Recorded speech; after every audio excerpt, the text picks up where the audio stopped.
just to start with, we might just kind of ask you for a quick squad update because there's a handful of players coming in with knocks at the moment. If you might just be able to update us on the likes of Ian Henderson, Joey Carberry, Jamie Bryan, Tyke Furlong at the moment. Are they on track to be fit for the Wales game? To sum it all up, we expect everyone but Ian Henderson to be training fully with us by the end of the week. Ian Henderson, that's not to say that he's out of the Wales game yet. We'll take it day by day with him and see how we go. And then just one other for me, like November obviously went so well, we all know that. Over the last couple of months, what scope for improvement have you found? Because I imagine, tournament on tournament, block after block, you just want to keep adding things. Well, it's very easy to find scope for growth. You can look at all areas of your game and you'll always dissect it. If you dissect it properly and be honest with yourself, that you'll see how you can do things better. Look, in the scheme of things, you can look at the results and think that everything went swimmingly, but in reality it didn't, and we're so far away from that as well now. I mean, the week after the Japan game or the All Blacks game, they were irrelevant. We're onto the next thing, analysing and trying to get better. So this is no different. This is the start of a new competition that means a lot to all the nations, and we know that we've got to be improving constantly to make sure that we're in with a chance. Great, thanks, Andy. Hey Johnny, Andy, how are you doing? How are you? Hey, yeah. Good. Two questions, one for Andy. I'll start with you, Andy. Andy, you brought in Cian Prendergast as a development player. Just kind of wanted to know what you've seen in him over the past while to make that decision, and what do you hope that he gets from these couple of weeks? I hope that he finds out how we work. I hope that he finds out a little bit more about himself. Certainly how to prepare for an international week camp stroke game. Obviously, to get in the room, we see potential. He's got a phenomenal work rate, and he's got a bit of fire in his belly as well. And his fundamentals of his game are pretty good for a back row forward, and it's something that we've done in the past. And we hope that, given these lads the experience, can help not just grow them, but grow our squad in the future also. Thanks, Andy. Johnny, how important for someone like yourself or Cian Healy or these kind of elder statesmen of the squad, I think is probably the best way of putting it, having new faces like Mike Lowry and Mac Hansen come in, does it add a bit of fun to the squad? Yeah, it adds fun. It adds quality as well. The two lads have been playing, brilliantly for their provinces, and that's why they're here. I don't think they're picked on being fun, but they do add that youthful, excitement, and they add a lot of energy to the squad. You can see that already, and how they've prepared so far, even over the course of yesterday. And it's great to have new faces in. It's always, the years that we've been successful, we've always had new people in pushing the guys that have the jersey or had the jersey in the previous campaign on, and creating that environment where it's competition for places. Andy, there's fantastic amount of naval dating going on in Wales because obviously the rugby is rubbish and basically they'll be limping into Dublin. Could you give us your view on that? Yeah, we all know the truth. We all know how the Welsh come together, how they're a proud rugby nation, and they certainly lift when they come together. They've got some world-class players within their side that is going to be pushing them on to be at the brimming best in a few Saturdays' time. And Johnny, can you talk about the momentum of the provinces doing so well, Heineken Cup-wise, coming into Six Nations? I mean, you're obviously at the heart of a fantastic Leinster performance, but the other guys are also picking up, yeah? To be honest, Chris, it has no correlation between how the Six Nations starts. I could rewind 5 or 6 years ago when we had this exact same conversation about the Irish provinces flying, the Welsh ones struggling, and they beat us. There's never a correlation between international performance and provincial. So we come in once we come into the Irish environment, we put on our Irish jerseys and we are one team, and we leave our provinces at the door, and we get going about preparing in the best way possible to face the team that are reigning champions. I'm a bit surprised by the question, considering they've had such a successful Six Nations last year. A couple of minutes away from winning a Grand Slam, and then they had a great November as well. So we're playing the champions. That's what we have in our mind. Just Joey, what is it? What's the latest on him? Like, because it kind of surprised a few people that he even made the squad, which is great news. Joey has been fighting fit from week 2 of after his injury to his elbow. So he's fit as a fiddle. He's been doing all the ball skills, etc. Constantly. The only thing that he's had to wait for is to get the all clear to get back into contact, and he's had that now, so he's all systems go. Okay. And Johnny, we were just chatting to Tom Curry and Eddie Jones were up beforehand, and they were talking about some of their preparations. It was like dirt biking and sea swimming, and I think Jessica Ennis was in chatting to them, and they were all going for a team meeting in a pub. I was kind of wondering what your plans are when you're in Portugal. Are you going to do anything to rival that? We're going to do all that, yeah. No. All the above. No, we're not. We're going there to work. It's not a holiday camp in Portugal. It's just getting over to a really good facility and getting away from. We haven't been away in a while as a team, and we will go over and prepare really well over there, and then we come back and get ready for the Wales game in Dublin, and that's what we'll be doing. I don't think we have any of those things on our thing, but it's not to say they're not having a good time and doing what they need to do. And just the last one for me, just about I suppose talking about like leadership groups and kind of new voices. I was wondering, Johnny, have you kind of seen that? I know you've only been together for a couple of days, but are there any new kind of voices you're kind of hearing from a little bit more in the last couple of days?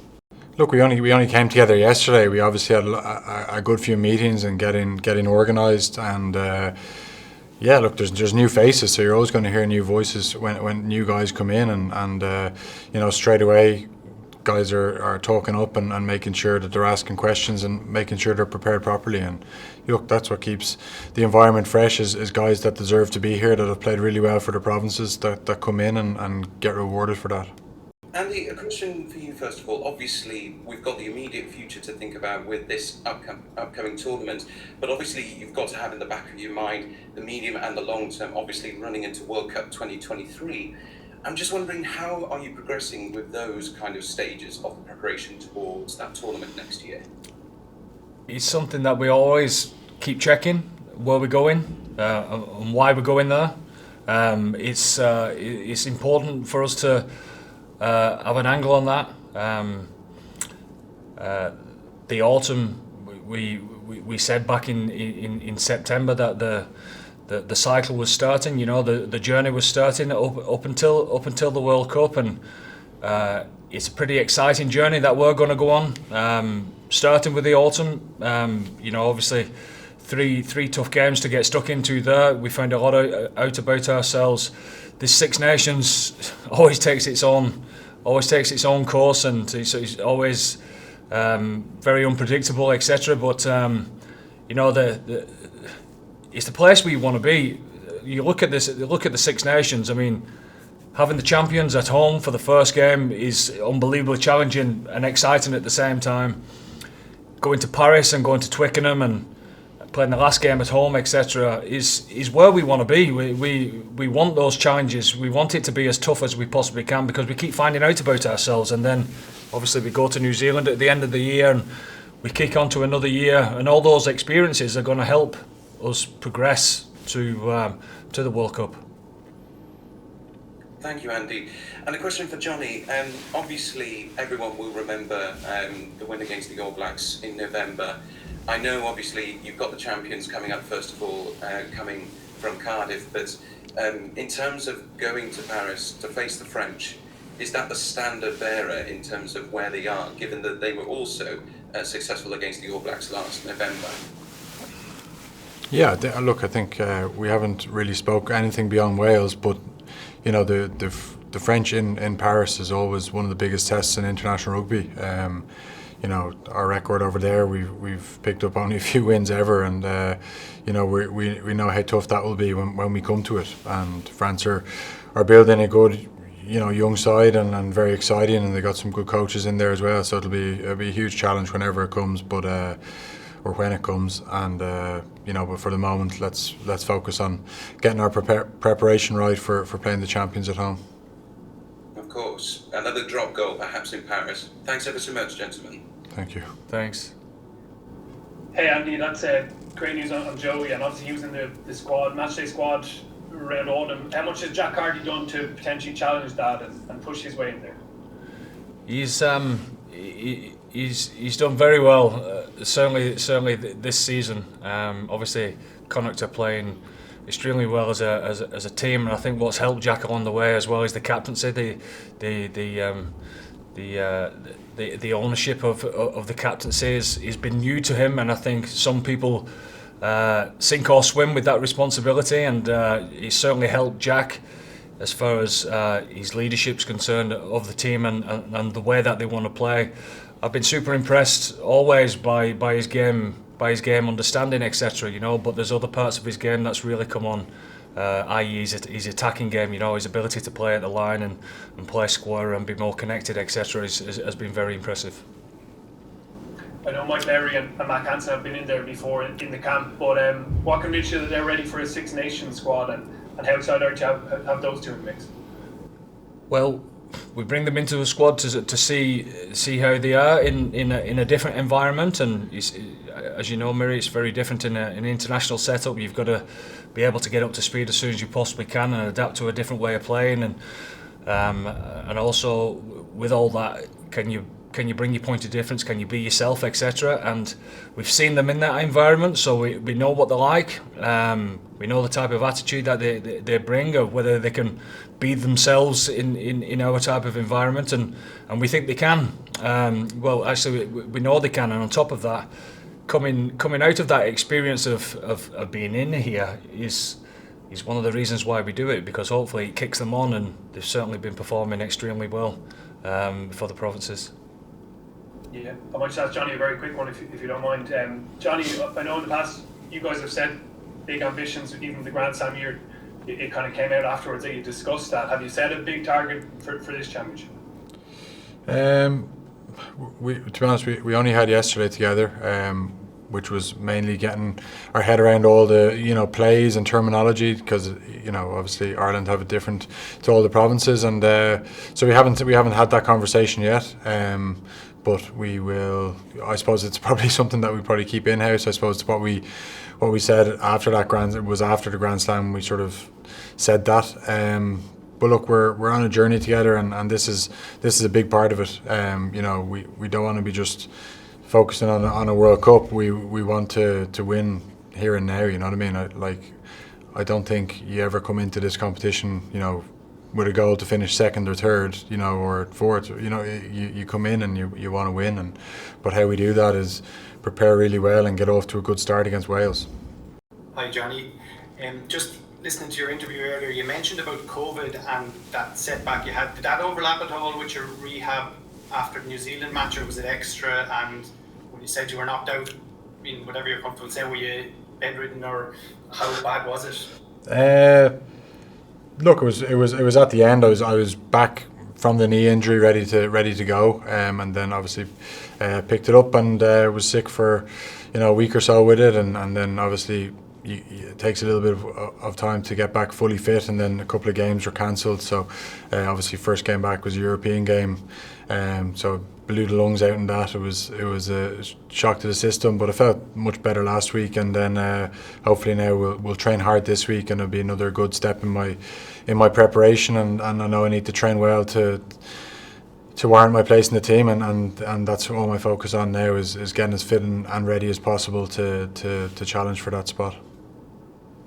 And in terms of the restrictions being lifted, how close do you think this camp can be to a normal Six Nations from pre-COVID times, in terms of, is there a social committee, for example? Will there be speakers in? Is there extra? Will you be able to meet fans and sign and all that? How close is that to the old days, do you think? I still think, it's great to have the crowd back, but I still think we're a little bit away from normality as such from an internal side of things. I think we're still restricted by the competition bubble, which is understandable, but hopefully as the tournament goes on, we'll see how things go. But yeah, for the moment we're under tournament restrictions. Sorry, Andy, can I just ask you about James Lowe? The timeline, would you expect him to play any part in the Six Nations? Well, we'll see what his fitness is like when he comes back. We're expecting it to be a few weeks. We don't know how many just as yet. I suppose with every hamstring, it takes its own course, doesn't it? Really, and James will want. To be fair, he's absolutely gutted. He will be doing everything he possibly can to get as fit as he possibly can as soon as he can, and we'll assess it from there. Andy, I'll start with you. It's no secret just the amount of sheer caps that Wales are missing heading into this tournament. I think it's about 600 odd caps in the forward pack alone. Does that change sort of your preparations for the match or the challenge you expect to face? No, I heard the comments out of their camp last week regarding all that. I think what they'll have is a mentality that we've nothing to lose. We're just going to go out there and give it our best shot. To be fair, a lot of those players that have been cancelled certainly out of our game have been missing for Wales. Maybe not all at the same time, but in different periods over the last couple of years anyway. And I'm 100% sure that Wales have grown their depth because of that. I suppose those guys that have had a chance in the autumn or in the summer games, etc., super excited about wanting to show that they're able to play in what is a championship team at this moment in time, and I'm sure that'll help Wales certainly in the here and now and in the future as well. Johnny, you said earlier there was no sort of correlation between what the regions have done in Europe and what Wales will do now, but sort of as an outsider coming from an environment where both the provinces and the national team can sort of thrive together, does it surprise you there's no correlation? Does it surprise you when Wales continually sort of achieve more than the sum of their parts? No, because I know a lot of these players from being on Lions tours with them. I played with a good few of them in Racing years ago as well, and their big focus is playing for Wales. It means so much to them, and that's why Wales are so successful, is because when these guys come into Welsh camp, it's what they work for, it's what they dream of doing, and they're a very proud rugby nation, and when they come together, they're always better than the sum of their parts. They are like reigning champions. These problems or perceived problems that are in the regions, like they were there last year and they won the Six Nations. They were there when they won the Grand Slam. So it's not something that we're focused on. We're focused on playing against Wales, and we're expecting the biggest challenge we can face. First one for you, Andy. Obviously, first of the 3 home games, so crowds coming back to the Viva before in the autumn. You must feel really confident going into the Six Nations. Well, listen, we'll see how we prepare, of whether we come in with the attitude to have the courage to kick on, and get better, because that's what's going to be needed. We want to be living on the edge of where we're at to keep pushing the boundaries to get better, and if we have that single focus, then like the saying goes, I suppose the scores will keep keeping care of themselves. And Johnny, for you, obviously with each Six Nations game, with having lots of pressure on it, what's the one thing in your kit bag that you rely on to kind of help you get through these tough games? I wish I knew. Like the pressure for Six Nations it never gets easier. I feel exactly the same way now coming in for this campaign as I did in my first one many years ago. There's a heightened sense of expectations and all the pressure that goes with playing for your country, but that's why you play the game as well, So how you deal with it is preparing well, and I know it sounds boring, but it is exactly what you have to do. You prepare well. You know that when it comes to kick off against Wales, that you've done everything possible to make sure you give yourself the right platform to put in your best possible performance, and that's what I try and do. Andy, just a quick one for you. We were hearing from Eddie Jones earlier about Owen's injury. Have you been able to speak to him at all, see how he's doing? I haven't spoken to him as of yesterday or today, but obviously I speak to him every now and again as his father.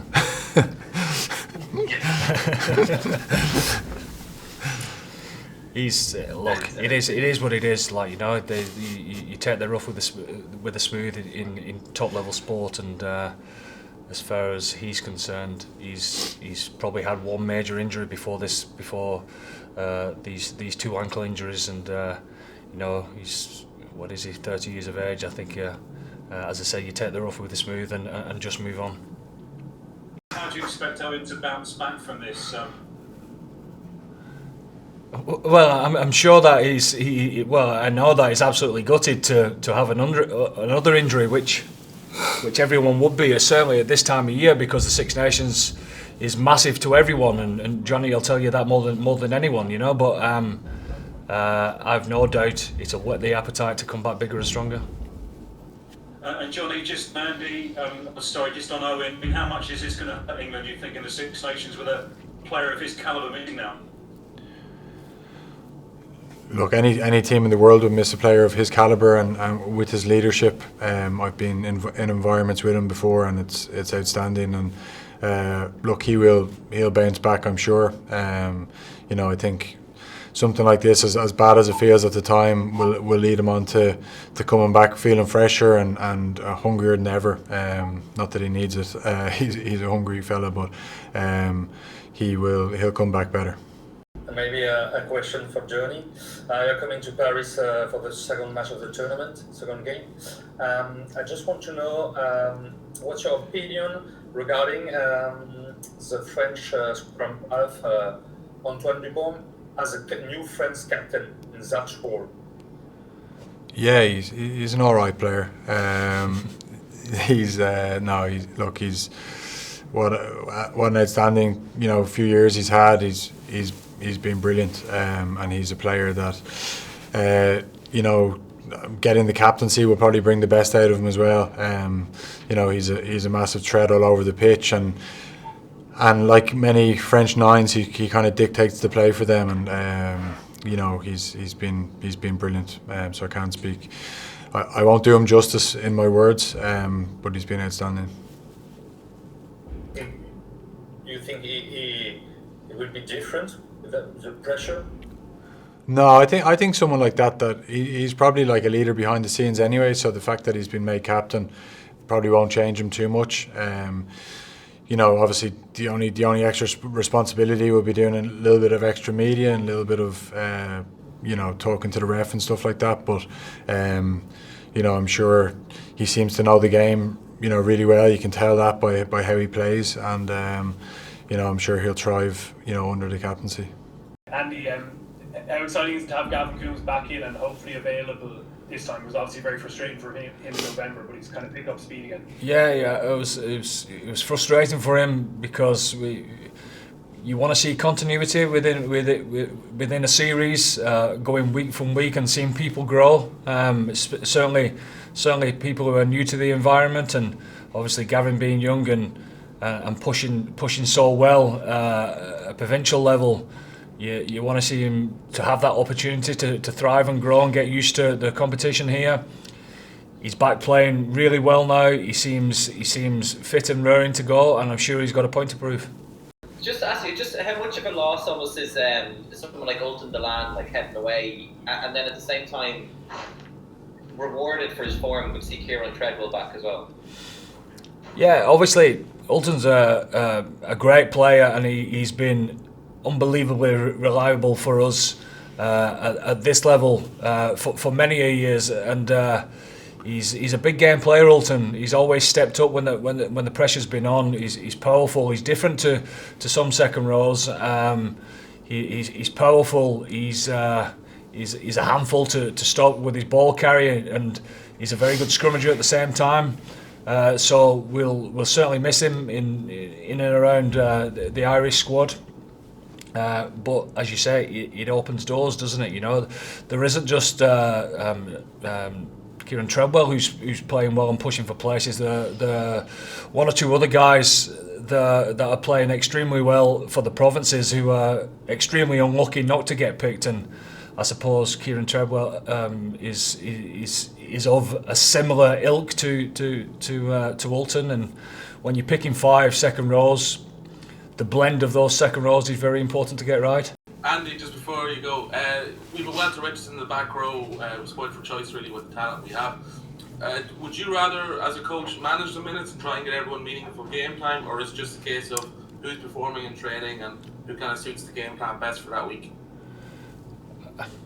Well, I suppose the feel of the competition is takes its own course, so I couldn't answer that one outright. But I think if you're playing well and if you're on fire, not playing is a little bit harsh as well, but at the same time you've got to have a feel for the group and what's down the line, so there's all sorts of different permutations that need to come into that answer.